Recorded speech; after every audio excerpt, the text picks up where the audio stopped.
Bom dia, tudo bem? O tempo é um tema muito recorrente nas preocupações filosóficas, assim como nas preocupações dos artistas em todas as épocas. Santo Agostinho, por exemplo, tem um texto a respeito do tempo que nos ajuda a compreender um pouco mais o seu significado e aquilo que ele representa para as nossas vidas. Santo Agostinho começa dizendo que se ninguém lhe perguntar o que é o tempo, ele tem certeza que ele sabe o que é. Mas basta alguém chegar para ele e perguntar: o que é o tempo? E ele tem certeza de que não sabe explicar. Afinal, o que é o tempo, né? Nós nos acostumamos a ver o tempo cronológico, o tempo que passa, né? Que o Machado de Assis definia como o rato roedor das coisas, numa visão certamente mais pessimista, o tempo como agente da destruição, nessa visão da metáfora do rato. Certamente nós poderíamos ver o contrário, poderíamos também pensar que o tempo é o agente da construção. Então, para nós, tempo é passado, presente e futuro. Qual é a prioridade? Qual é a nossa prioridade? Poderíamos nos perguntar. E para responder isso, antes de recorrermos ao Evangelho, antes de recorrer ao ensinamento de Jesus, vamos nos valer da sabedoria popular. A sabedoria popular se manifesta muito através de provérbios, ou máximas, ou ditados populares. Um deles, inclusive, foi tema de um concurso público do Tribunal Regional do Trabalho há alguns anos atrás, pela Fundação Carlos Chagas. Os candidatos que fizeram a prova de português foram convidados a escrever sobre este tema. Certamente vocês conhecem. Águas, como é o provérbio? Passadas não movem moinhos.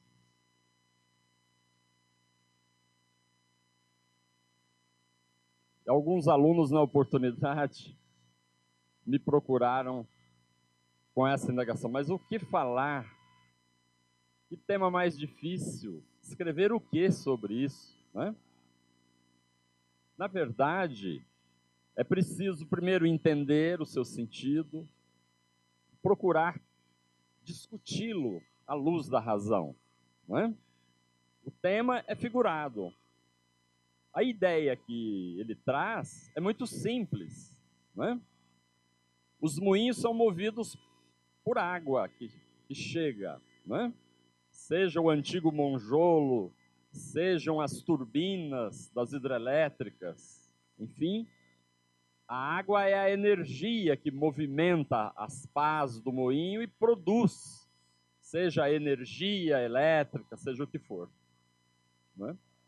As águas chegam, fazem o seu trabalho, produzem a energia e vão embora. E não retornam. A água que já foi, ela não retorna. Aliás, tem outro provérbio que também diz a mesma coisa, né? Tem um provérbio sobre o leite, lembram? Como é que é? Não chorar pelo leite derramado, né? É exatamente a mesma ideia. O leite já derramou, já sujou o fogão, já vai dar um trabalho danado, né? Não adianta xingar, reclamar, etc. Assumir resignadamente, né, o acontecimento. Então, agora, qual que é o sentido figurado, né? O sentido figurado na verdade, aqui nós temos o tempo passado, os acontecimentos do passado, e aqui nós temos o presente. Traduzindo, o passado não dinamiza o presente. O presente tem que ter autonomia em relação ao passado. Será que isso é verdade? Ou será que isto é uma verdade absoluta? Ou nós poderíamos relativizar um pouco isso? Vamos pensar um pouquinho. Muitas vezes, nós ficamos presos a acontecimentos negativos do passado, que chamamos, às vezes, de traumas, né? De acontecimentos que tiveram uma repercussão muito negativa, que causaram muito sofrimento, muita dor. Muitas vezes, atribuímos a causa destes acontecimentos a outras pessoas e nutrimos por elas ódio, sentimento de ódio, desejo de vingança, e ficamos presos a estas águas passadas, que são águas turvas, que são águas sujas, que ficam contaminando o nosso espírito no presente. Então, não vale a pena. O provérbio é correto. Estas águas não devem mover as nossas ações do presente. Outras vezes, o passado foi bom, ou pelo menos imaginamos que foi. Nós temos uma tendência a mitificar o passado, a fantasiar um pouco a nossa infância, por exemplo. Não é? Tem um poema do Fernando Pessoa, não é? Chamado Pobre Velha Música, em que ele diz que, ao ouvir uma determinada música, os seus olhos enchem-se de lágrimas. Não sei por que agrado, enche-se de lágrimas meu olhar parado. Recordo outro ouvir-te. Não sei se te ouvi nesta minha infância que me lembra em ti. Com que ânsia tão raiva eu quero aquele outrora. E eu era feliz? Não sei. Fui outrora agora. O poema é belíssimo, entre outras razões, porque ele justamente relativiza isso. Eu ouço a música, é uma música da infância, eu choro de emoção, porque ela me traz a felicidade da infância. Mas o poeta se pergunta, eu era feliz? Na infância eu era feliz? Não sei. Fui o outrora agora. Um dos versos mais bonitos da língua portuguesa. Fui feliz outrora agora. Ou seja, a infância agora é feliz. Agora onde? Na minha lembrança, no meu espírito. Porque eu mitifico. Porque a infância já foi. Porque o passado não retorna. E há essa tendência, então, de atribuirmos um sentido fantasioso, um sentido de felicidade plena e absoluta aquilo que já passou. E isso pode desaguar numa coisa chamada saudosismo. Isso acomete muitas pessoas assim da minha idade, né? Os idosos. A gente tende já a achar que a vida é passado.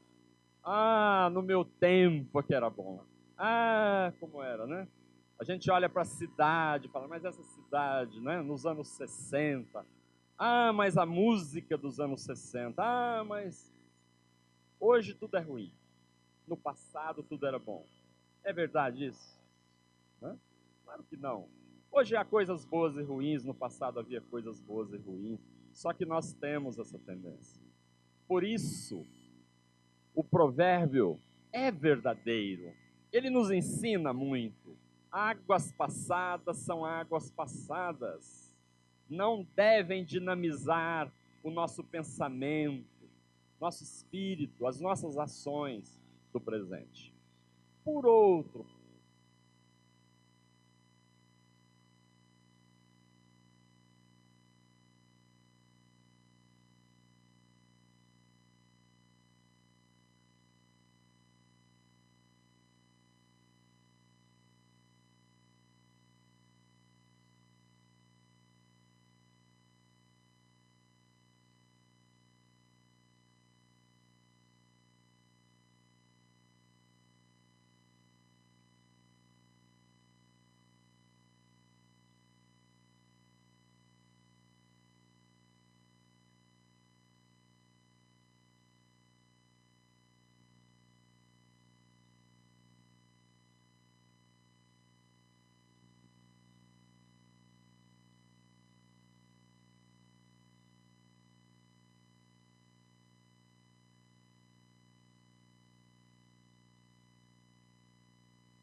então, temos aqui a tríade que constitui aquilo, o modo como nós convencionamos compreender o tempo, não é? O Santo Agostinho, nas suas especulações sobre o tempo, disse que o tempo que existe de fato é o presente. Porque passado é memória. É importante, é memória. Futuro é projeto. É construção, é imaginação. É aqui que de fato nós agimos. Então a prioridade, a nossa prioridade é o presente. É o aqui e o agora. Não é? Se por um lado, não é, as águas passadas não movem moinhos, devemos preservar do passado uma memória consciente e construtiva. Não a memória destrutiva, Não a memória do rancor e do ódio, mas a memória das novas oportunidades que surgem. Por outro lado, não podemos nos atirar para o futuro, como se o futuro fosse a nossa única realidade. Agir o tempo todo pensando no futuro, planejando e projetando o futuro, deixando-nos levar pelas coisas todas que parecem constituir nossas prioridades e que às vezes nós confundimos. Nós achamos que somos previdentes, quando na verdade somos ambiciosos. Às vezes nos ligamos demasiadamente a valores que não têm de fato a importância que parecem ter. Então, Jesus fala sobre o tempo de uma maneira muito cristalina, e Allan Kardec registra isso no Evangelho, no capítulo 16, Sede Perfeitos, quando Jesus menciona as aves do céu, os lírios do campo, né? E ele diz assim, que os gentios ficam preocupados com estas coisas, que beberemos amanhã, que comeremos depois de amanhã, etc.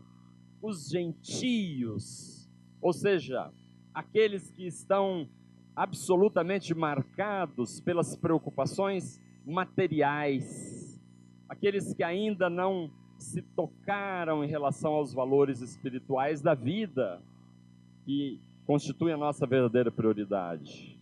Os gentios, então, se preocupam com estas coisas. Mas Jesus ensina: buscai primeiro o reino de Deus e sua justiça, e todas estas coisas vos serão acrescentadas. Buscai primeiro o reino de Deus, ou seja, a agenda divina. E a agenda divina se traduz basicamente por uma palavra: é o bem. É o bem. É o amor ao próximo. Esse é o reino de Deus. E a justiça divina, que é uma justiça inflexível, mas amorosa, que dá oportunidade, não que pune simplesmente por punir. Essa é a prioridade. Não vos inquieteis, pois, pelo dia de amanhã, né? Não vos inquieteis pelo dia de amanhã, porque o dia de amanhã cuidará de si mesmo, diz Jesus. O dia de amanhã cuidará de si mesmo. O futuro será consequência. Se eu eleger como prioridade no meu comportamento dentro da agenda divina o presente, o futuro será consequência natural. Porque basta cada dia sua agonia. Cada dia, ou seja, o presente é que estabelece para mim as prioridades, não é? Que eu devo atacar no meu cotidiano. Portanto, passado, presente, essa dupla tem muita importância do ponto de vista da construção da experiência. Tanto que há uma frase feita que diz assim: quem não aprende com os erros do passado, corre o risco de repeti-los no presente. Portanto, é importante esse cabedal do passado como experiência. Experiência significa sabedoria. Nem sempre nós temos experiência. Não basta passar pelos acontecimentos. Não basta vivenciar os fatos da vida para ter experiência. A experiência é o que nós conseguimos extrair em termos de reflexão A experiência é fruto da análise, sabe? Do questionamento, do conhecimento. E isso pode se transformar em sabedoria, em saber viver. Por outro lado, nós temos esta nova dupla, presente e futuro. Aqui nós estabelecemos aquilo que de fato é a nossa prioridade. Com os olhos voltados para o futuro, nós estabelecemos a nossa agenda e o Evangelho nos dá condições de muita lucidez para entendermos isso. Tem uma parábola contada por Jesus que se chama parábola do festim de bodas ou parábola do casamento. E Jesus diz assim: o reino dos céus é como um rei que, ao fazer a festa de casamento do seu filho, mandou convidar. E muita gente foi convidada. E quando chegavam os enviados daquele rei, as pessoas não davam a menor atenção, não ouviam o convite, não prestavam atenção. Tão mergulhadas estavam na sua vida, não sequer ouviam o convite. O rei então mandou fazer novo convite, pelas estradas, pelas ruas, para virem para a sua festa. E aí, eles chegaram a ouvir o convite.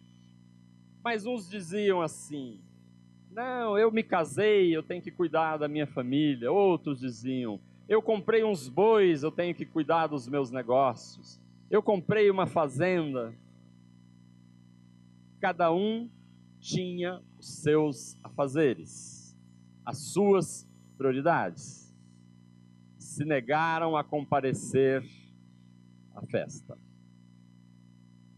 Finalmente o rei mandou fazer uma convocação, levar todos que estavam pelos caminhos, pelas ruas, que fossem levados. E assim foi feito. Foram convocados. E na hora da festa, o rei, observando os seus convidados, chegou para um e disse: o que você faz aqui? Você não está com a roupa adequada. Você não está vestindo a túnica nupcial. A túnica que se deve vestir para esta ocasião festiva. Chamou seus homens e mandou que ele fosse expulso. E disse que ele iria para um lugar de pranto e ranger de dentes. Essa parábola incomoda às vezes. Como assim? Se ele foi convidado, por que ele foi expulso? Mas por causa da roupa? Mas que Jesus nos reserva de ensinamento ao contar esta parábola, não é? Vamos tentar interpretar um pouquinho. Os convites chegam, não é? Deus nos manda enviados e mensageiros a toda hora a nos convidar sobre a festa ou sobre o reino de Deus, não é? A festa, no caso, é uma metáfora. Nós estamos convidados para aquilo que é fundamental. No entanto, nós passamos muito tempo sem sequer ouvir esse convite, sem dar-lhe a menor atenção, sem perceber que ele existe.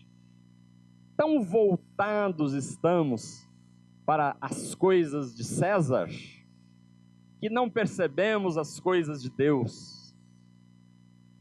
Nós estamos distraídos, nós estamos preocupados com tanta coisa, e aí é o segundo convite, preocupados com os negócios, com as urgências materiais, com o que comeremos amanhã, o que beberemos, né? O que eu vou deixar para os meus filhos, o que vai isso e aquilo, ou seja, todo tipo de preocupação que nós trazemos, ainda trazemos. Esse convite é ouvido, divide as nossas atenções, mas ele não adquire a urgência necessária. Ele não toma, de fato, aquele aspecto de prioridade para nós, não é? Essa agenda do bem, agenda do amor ao próximo, não é? Que resume tudo. Esta frase, não é? Que Jesus resgatou do ensinamento de Moisés, não é? Quando Moisés ensinou, está lá num dos livros dele chamado Levíticos: não te vingarás, nem guardarás ressentimento contra os filhos do teu Deus, mas amarás o teu próximo como a ti mesmo. Essa é a lei, essa é a parte, diríamos assim, central. Isso é um verdadeiro curso de comportamento, de ética divina. Resume, digamos, a lei e os profetas. Amar o próximo, não é?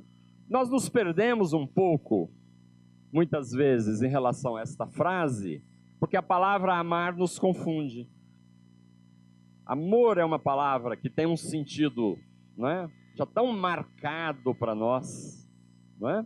Amor é uma palavra que para nós significa um tipo de sentimento que nós reservamos para eleitos. Então, amor é um tipo de sentimento que eu só posso dar para alguns, não é? Seja o amor conjugal, seja o amor paternal, filial, o amor de amizade, mas são alguns, são eleitos, não é? Agora vem Jesus e fala amar a todos indistintamente, até aos inimigos. Aí nós entramos em parafuso, para usar uma gíria, né? Quer dizer, como assim? Mas o amor ao próximo, ele começa quando nós nos lembramos de que o outro existe. Se eu me lembrar que o outro existe, isto já é um sentimento de amor ao próximo. A atenção para o outro, a compreensão da prioridade do outro, do direito do outro, da necessidade do outro. Felizmente, nós somos um pouco infantis no nosso egoísmo, no nosso excessivo amor próprio, no nosso egocentrismo. E nós, então, focamos sempre no nosso direito. Eu quero tudo que eu tenho direito, não é? Eu quero todas as atenções, eu quero ser amado, eu quero ser perdoado, eu quero que me compreendam, ninguém me compreende. Eu, e o outro? Não é? Quando Tiago fez essas afirmações para Jesus, Jesus disse para ele: mas você não pensa que também existe o outro? E que o outro está demandando exatamente as mesmas coisas? Faça isso. Ame, compreenda, dê atenção, respeite. Isso é tão simples. E é isso que Allan Kardec nos ensina no Evangelho. Amar ao próximo não é derreter-se de ternura e carinho por todas as pessoas, não é esse o sentimento. E sim, desejar o bem, contribuir para o bem, não desejar o mal, não se vingar, não ficar alegre pela derrota do outro. É uma agenda ética de comportamento. Então, nós somos convidados amorosamente por Deus para essa agenda. Vamos dizer assim, como costumamos falar muitas vezes, é o chamado do amor. Agora, se nós não dermos ouvidos a esse chamado, nós não teceremos a nossa túnica, porque a túnica está sendo tecida com as nossas ações.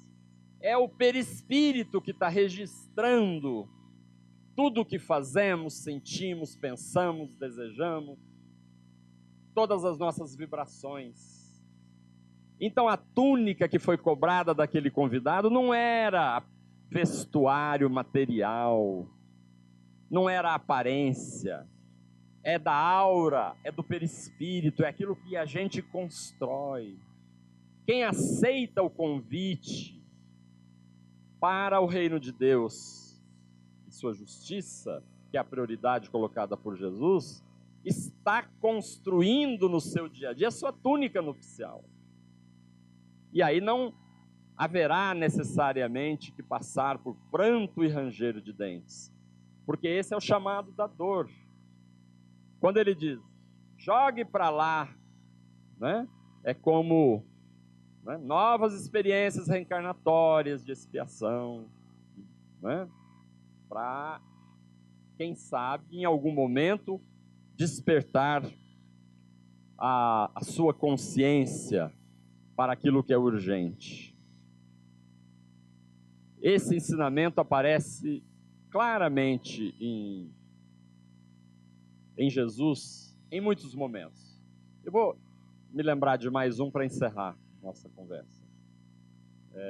O episódio de Marta e Maria, do qual eu gosto muito de falar muito, sempre falo, né? Jesus estava visitando a família de Lázaro e suas duas irmãs, Marta e Maria, que moravam em Betânia, pertinho de Jerusalém. Jesus sempre passava por lá, quando ia de Nazaré para Jerusalém, né? E tinha relações de amizade até. Sempre pousava na casa de Lázaro.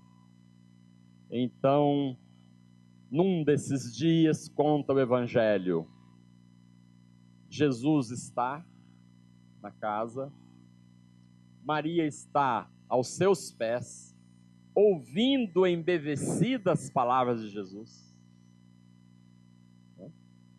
Já imaginaram essa experiência? Ouvir Jesus? Ela estava ouvindo Jesus.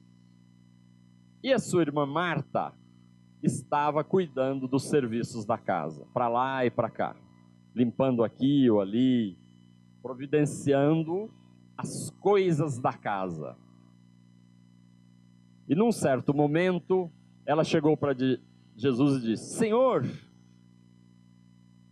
não vês que eu estou sozinha no trabalho? Peça para minha irmã me ajudar.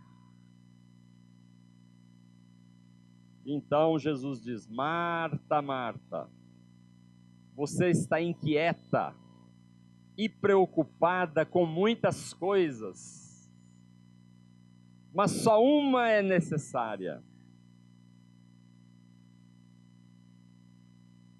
E Maria escolheu a melhor parte. Maria escolheu a melhor parte. Qual que é a melhor parte? A gente sempre quer a melhor parte, não quer? A gente quer a melhor parte do bolo, aquela que tem o moranguinho. A gente sempre quer a melhor parte. Qual que é a melhor parte? Não é? Maria estava cometendo algum erro? Não. Ela não estava trabalhando com a irmã, mas ela estava ouvindo Jesus. Marta estava cometendo algum erro? Em princípio, não, ela estava trabalhando. Alguém tem que fazer o trabalho da casa, não é? Então, como entender? Será que Jesus teria sido injusto com Marta ao censurá-la porque ela estava trabalhando? Qual que é a essência do ensino? Está na ideia da melhor parte, daquilo que é necessário, né? Aquilo que é necessário, agenda. O que é necessário, o que é a melhor parte? Nós poderíamos dizer, é o nosso aperfeiçoamento espiritual. É o nosso aprimoramento como ser humano. É a aquisição de virtudes. É o desenvolvimento das nossas potencialidades espirituais, humanas. Esta é a melhor parte, não é? Aquilo que Marta estava fazendo, é verdade, tem que ser feito, mas pode ser feito em qualquer outra hora. Não precisa ser agora. Pode ficar para depois. Mas Jesus aqui não fica para depois. Né? Aquilo que realmente importa para nós. Então, quando Jesus diz, não vos inquieteis, não vos preocupeis, e ele repete esses verbos aí, com relação a Marta, né? É porque a preocupação, ela é negativa, né? Ela nos deixa numa condição emocional negativa, condição vibratória desequilibrada, preocupação, né? Vamos nos ocupar daquilo que realmente importa, não é? Com a melhor parte. Vamos aceitar esse convite, não é? Buscando essa agenda que é fundamental para nós. Quantas coisas de César são as coisas de César. São estas coisas que nos são acrescentadas. Elas existem, não podemos ignorá-las. Mas elas não são prioridade. Prioridade é o Evangelho. A prioridade é o nosso aprimoramento espiritual por meio do Evangelho. O Evangelho que é a nossa luz, a nossa bússola, nosso roteiro infalível, que nos faz crescer, que nos faz nos sentirmos melhores, que nos dá a ferramenta necessária de que nós precisamos para lutar contra os nossos mais antigos e mais ferrenhos inimigos. Nosso velho egoísmo e o nosso orgulho. Jesus nos abençoe e nos dê o discernimento para que em nossas vidas, a cada dia, a cada momento, nós podemos ter muita consciência de quais são de fato as nossas prioridades. Muito obrigado.